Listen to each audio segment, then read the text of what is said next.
Bazen behin, oso neskatila argi eta ausarta. Txanomoretxo izena zuen.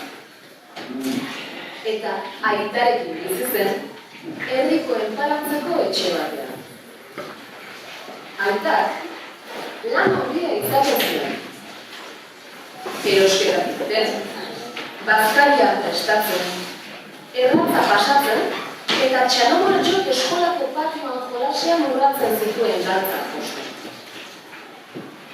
Egun batean, aitak, amonarentzat erosi zituen enkargu batzuk eramateko eskatu zuen Txanomoretxok.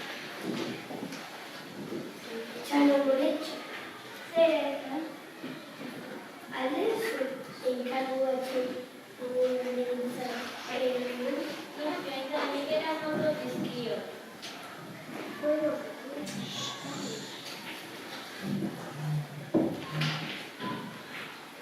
Kontuz kalean. Zaila eta ez kezkatu. Hala, Txanomoretxo kalera atera zen amonari enkarguak eramatea. Baina herriko kale eskuetan garrana zikoala, otxo basati eta beldurgarri bat azaldu zitzaien. Ez da pentsak ere otxo betxaren garakoa. Errespetu pixka bat aizu. Txanomoretxo oso neska ausarta zen. Eta otxoa haina harrituta gelditu zen neskatiren ausartia horrekin. Nahastua, Baina. alde egin zuela.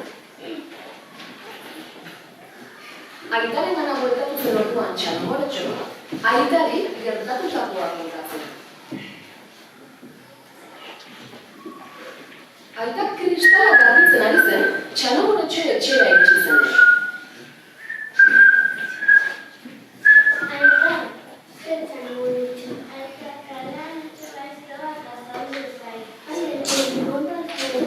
Bai, onginako, baina karatea ikasi nahi dut berri da sortzen bat defendatuan izateko.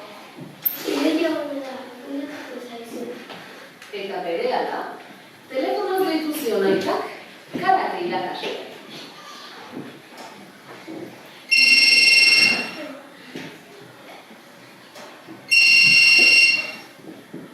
Norra?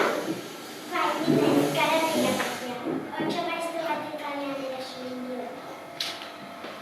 Bai, nik erakutsiko joatekin dut, txogali ezin. Segituan bizi zen Txanomoretxo, karate irakaslearen. Pentsa, zara karate irakaslea? Bai, nire, karate irakaslea, gazutxan Marietxo James. Bai. Otxo maiztu baten eraso ninduen. Bai, ala da, horregatik etorri naiz, defendatzen ikasi nahi dut. Hori da, defendatzen erakutsiko. Azkaltetan defendatzen zidarekin. Orain, berriro eraso.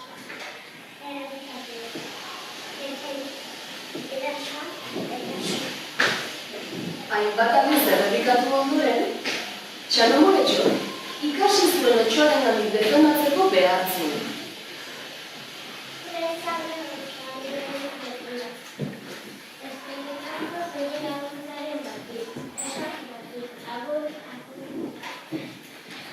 Bitartean, otxoak kale bazter batean ezkutatua zegoen, Txanomoretxoren ausardiarekin oso haserre.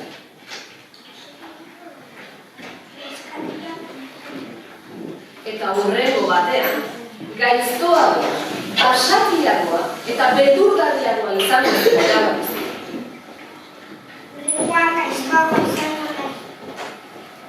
Baina otxoak ez zekien horretik, Txanomoretxo zeinen neska ausarta zen. Txanomoretxo amonaren enkargua behingoz eramatera abiatu zenean, otxoa azaldu zitzaion berriro mehatxara.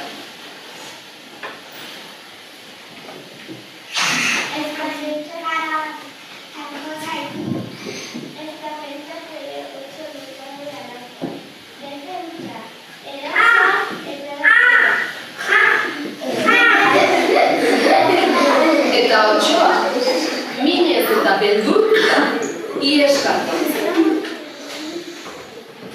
Txanomoretxeko orduan, amonaren etxeako bidea jarraitu zuen. Dagoeneko oso kezkatua zegoen amona. Ai, txanomoretxoa asko kezkatzen ari da. Otso gaiztoren malazaldu zutezko erobidea nahi dene. Halako batean, txanomoretxo iritsi zen azkenen. Kaixo, amona. Kaixo, txanomoretxo. Kezkatuan nuen otso gaiztoren malazaldu zutezaizu pentsatzen. Bai, azaldu zen Ongi altzaude. Bai, ongi nago, garatzen eta usaren gauzik egin. Zurak eskatia oso eta oso ondo txanomoretxo. Eskerrik asko amona. Nik zu bezak ausarta izan lehen, erakutsiko adidazu karate hotxbaren akontetan laguntzen. Bai, amona. Beretako baitxaren dut. Eta amona, txandara jantzera sartu zen gero. Txanomoretxo bitartean, defentsa eta eraso posizioak errepasatu zituen.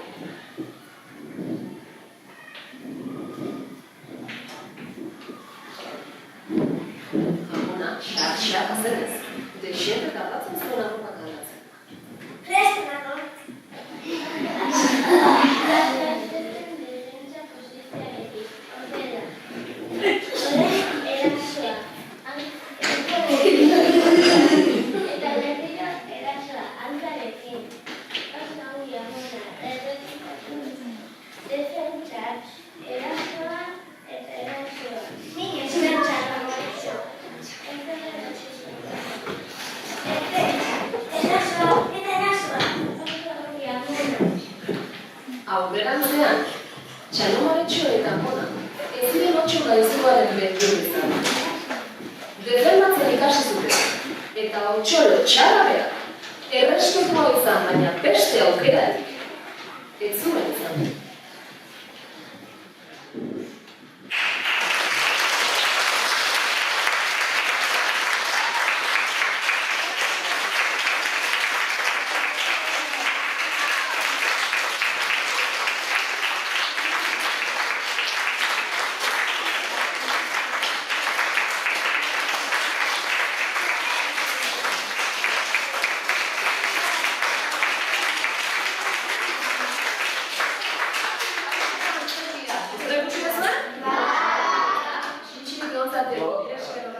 Oso polita izan da. Polita izan da, bueno, Superra honen dute ez da. oso.